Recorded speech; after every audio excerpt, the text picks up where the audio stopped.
Sobat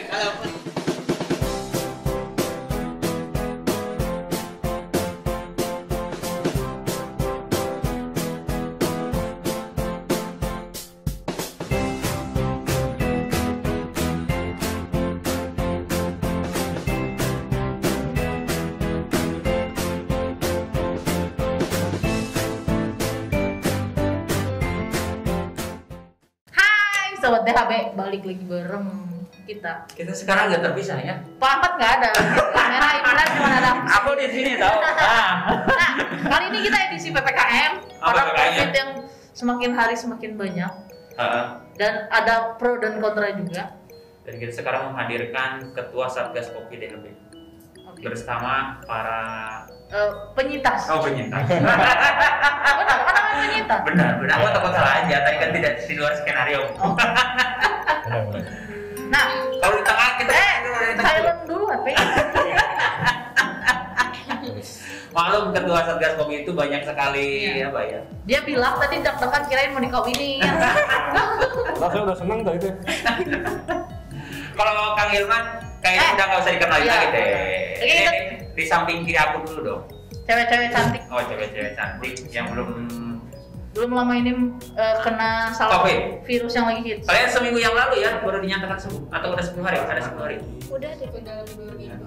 Oh, udah lebih dari 2 minggu. Jadi kita aman ya. Udah lebih dari 2 minggu mereka berdua ini dinyatakan sembuh dari COVID. Dari sini dulu siapa dulu nih? Dari sini dulu. Perkenalkan, saya Alifani, profesi nurse dari Siswa. Mahasiswa profesi nurse. Perkenalkan, nama saya Ratna, sama saya juga dari mahasiswa profesi nurse dari Istikes DHB. Oh. Jadi semuanya mahasiswa DHB. Kalian berarti lagi nurse ya? Dapatnya. Iya. Oh, lagi nurse. Oh, jadi tertular lagi praktek. Lagi praktek rumah sakit. Wow. Jadi dilematis ya, nggak praktek nggak bisa, nggak jalan. jadi kena gitu kan. Tapi emang apa sih kayak kalau kesehatan sekarang itu lagi bingung mahasiswanya. Kalau praktek takut kena, nggak praktek nggak jalan. Kan justru itu. Oke, sekarang nih kita mau nanya dulu ke Kang Hilman nih. Kan kalau sudah di beberapa review kita juga di DHB ini ada tempat isolasi mandiri nih, untuk kan? Nah, untuk teman-teman yang kena COVID ya. Tepatnya sejak kapan nih Kang nih? Membuka terus isoman untuk masyarakat kan juga ya. Dan inspirasinya dari mana sih? Ngapain sih buka-buka? Orang-orang kan biasanya kalau orang kena COVID tetap dijauhin, takut, ya. parno gitu. Nah, kenapa sih kayak gitu? Ya, jadi pertama kita buka ruang isoman di Istikes itu udah 3 bulan yang lalu. 3 bulan. Udah lama tuh. Pertama yang kena itu dimulai dari ada keluarga kami ya di Istikes yang kena, akhirnya harus kita pisahkan. Tempatnya di mana bingung, akhirnya kampus kita buat ruang isolasi karena selama ini kan tidak dipakai pembelajaran secara offline. Sayang tuh kelas kosong-kosong, akhirnya kita pakai tuh ruang isolasi. Nah, sejalan dengan itu ada beberapa mahasiswa yang kena. Akhirnya kita pindahkan juga di situ karena ada beberapa yang diusir dari kosannya. Nggak boleh di kosan, diusir itu. Dia bingung mau pulang ke rumah resiko, mau ke rumah temannya nggak boleh karena COVID ya. Akhirnya kita buatkan beberapa kelas untuk ruang isoman. Nah, bukan terakhir, sebulan kemarin lah ya. Angkatannya ini nih ada klaster nurse. Jadi angkatan ini tuh ada 9-10 orang ya, yang kena tuh 10 orang ya, sama si Rapi. Ya, lebih ya sebenarnya, cuman yang kedata kan segitu. Nah, saya dapat kabar di kosannya tuh di sana di Ciumbulein. Karena kena, akhirnya teman-temannya pada kena, kadang ikut ngurusin di situ. Ya tetaplah namanya satu barengan pastilah prokes apapun, maksudnya ketika bareng-bareng namanya temen ya susah ya, resikonya lebih tinggi. Akhirnya saya saranin buat pindah ke sini supaya bisa kita kontrol ya, gampang, jangan nunggu parah nanti baru kita jenguk gitu ya, mumpung masih bisa aktivitas. Akhirnya mereka pada setuju datang ke sini pakai Gojek. Gojek tapi aman kan? Kalau ketika evakuasi gitu pakai Bang Gojek sebetulnya itu aman nggak sih sebetulnya? Aman kan sama prokes dan karena Bang Gojeknya pakai itu juga ya. Dan kan nggak ada depan Pak, kayak Bapak tadi kan. Kalau ada punggung mah nggak apa-apa. Nah dari Elvia dulu ya. Gimana sih rasanya kena COVID? Nah, gitu. Apa sih yang pertama kamu rasain? Sebelum dites swab sih paling yang dirasa pegel-pegel, pusing gitu, demam sama batuk aja sih. Terus tapi udah mikir oh ini kayaknya udah ada gejala gitu. Soalnya Ada sesek nggak? Kalau sesek nggak ada sih. Waktu isoman juga ada Nggak sesek? ada. Alhamdulillah nggak ada. Tapi katanya ada yang sampai saturasi oksigennya 80. Nah, Oh ini Ratna nih. Nah, Kalau Ratna gimana apa yang dirasakan nih?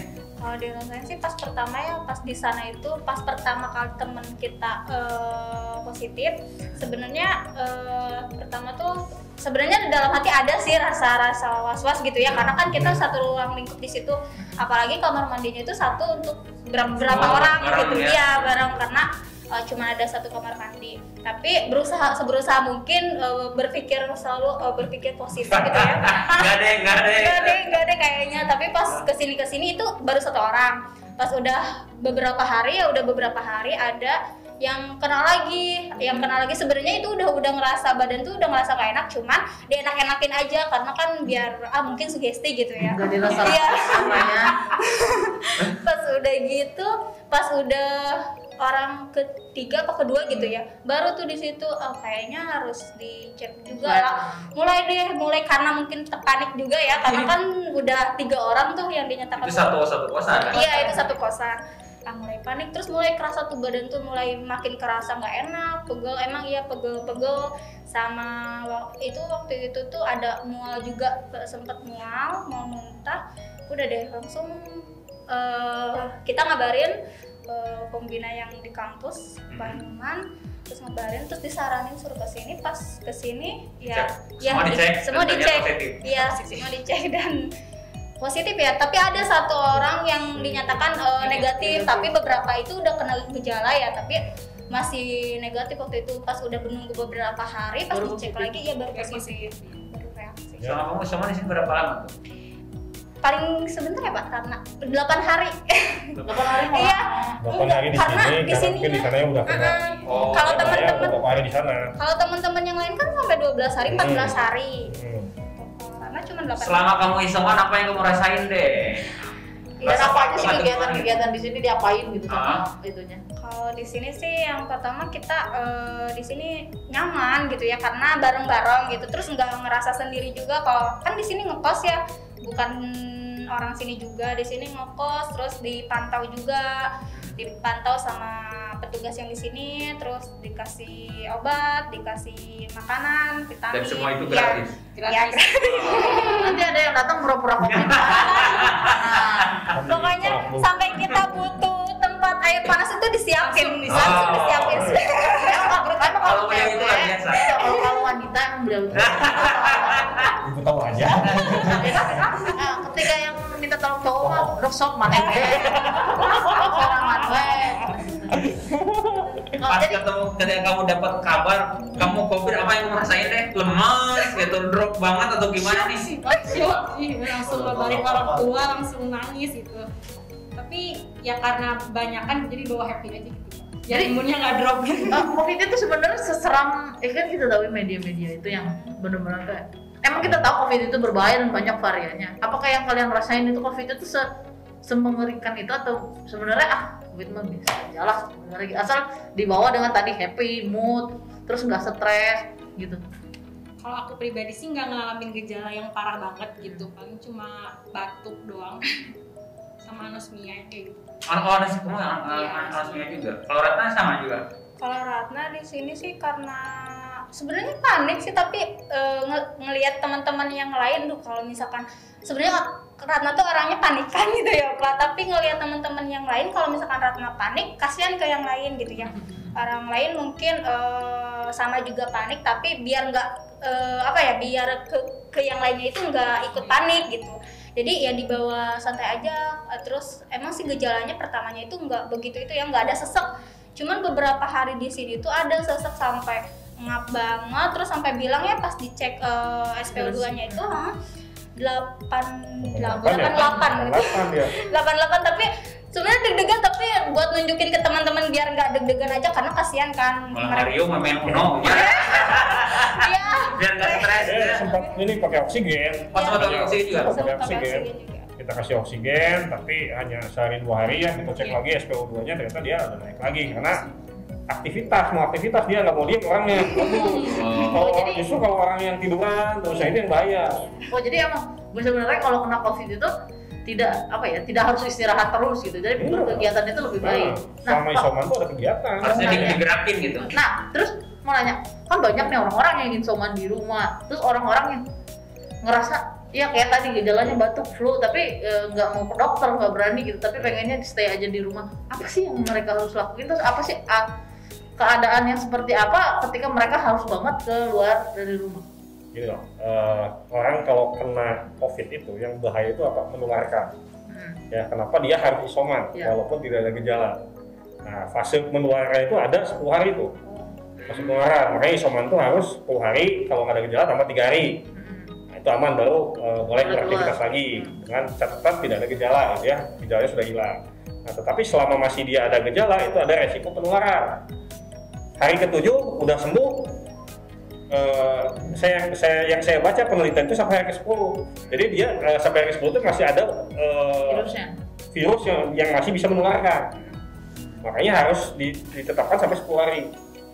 Nah, dia selama aktivitas di rumah ya jangan tiduran, harusnya olahraga, makan banyak gitu ya, karena kan virus itu kalahnya sama antibodi kita sebenarnya ya. Tanpa antibiotik, tanpa obat-obatan apapun, kalau antibodi kita yang bagus bisa mati itu virus. Intinya mah jangan panik gitu. Jangan panik intinya, kalau panik malah nurunin antibodi kita. Iya, karena kan orang-orang tuh udah kayak kena COVID itu kayak udah pasti mati gitu kan. Pasti orang-orang kan pikirannya gitu ya.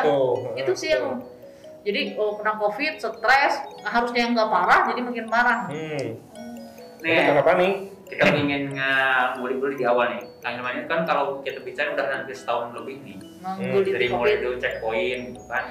Kalau awal-awal kan dulu nggak workout ini nih. Pernah awal-awal ngurus-ngurus yang kayak COVID ini parno juga nggak? Awal-awal ya? Pernah parno. Jadi saya pertama ngurus temen saya di Basarnas. Saya dulu nge-swab ya. Ngebantu swab tuh mulai bulan Desember awalnya. Saya nge-swab. Ada teman-teman pertama kan negatif, jarang ya positif. Nah, begitu ketemu yang positif panik. Itu pertama kali. Dan itu teman saya, teman dekat, jadi orang Basarnas. Saya swab ternyata positif dia. Dan satu keluarga positifnya. Terus? Dari situ saya pulang mandi alkohol. Disemprot lagi. Ya kenapa? Ternyata gini, COVID itu kan penularannya hanya lewat droplet, hidung dan mulut, ya. Jadi selama hidung dan mulut kita terlindungi itu aman. Sama paling kan yang ditakutin itu kalau misalnya mereka ada lendir di tangan terus mereka salaman terus kita kucek mata atau di hidung kan. Jadi ada 3M tuh kan, kalau dulu 3M sekarang udah 5M ya. Mungkin bulan depan ada 10M. Tapi yang paling penting itu 3M. Mencuci tangan, menjaga jarak, memakai masker. Ya. Pertama pakai masker. Jadi satu-satunya senjata kita adalah masker. Ya. Semakin parah varian, maskernya di-upgrade dong, jangan masker kain terus. Ya, karena variannya beda nih. Ada double kayak apa, pokoknya di-upgrade lah. Itu satu-satunya senjata kita. Enak musuh udah pakai pistol, masa kita masih bambu runcing kan nggak seimbang ya. Nah, itulah logikanya. Intinya kita perang ya sama virus. Perang sama virus. Kalau musuh nyata kelihatan, ini virus nggak kelihatan. Nah itu masker itu baiknya digunakan 4 jam maksimal penggunaan, jangan seharian, apalagi dicuci besok pakai deui. Geus buku masker medis mah disposable, sekali piceun, jadi dipakai deui. Baik. Kan bolak-balik kan. Nah, orang pakai masker beunang ada salah pakai masker nah ya. Harusnya maksimal 4 jam gitu yang pertama. Yang kedua, mencuci tangan. Cuci tangan ini penting. Jadi virus itu ketika nempel di tangan kita, dia tidak akan berjalan masuk ke hidung. Nggak akan. Berarti emang harus dia jadi perantara ya? Ya, perantaranya apa ini? Moda transportasinya. Pegang, kocok-kocok. Bahaya. Nah, masker juga, pegang masker ininya, kocok-kocok mata misalkan. Atau buka, pegang ini, kocok-kocok hidung. Nah, itu kena, bisa kena. Makanya cara megang masker itu harus dari talinya ya. Buka tuh tali, jangan masker ini. Kalau udah megang ini, harus wajib cuci tangan. Karena ada kemungkinan virus nempel di luar masker. Yang ketiga baru menjaga jarak. Ya, ketemu orang, apalagi nggak pakai masker, nah baru jaga jarak. Selama orang itu pakai masker, kita pakai masker, aman. Ada kasus nih di rumah gitu ya. Serumah nih positif semua. Ada 2 orang yang enggak, tapi ikut isoman gitu. Besok-besok asli beruang udah, Bu. Saya juga lagi nyari.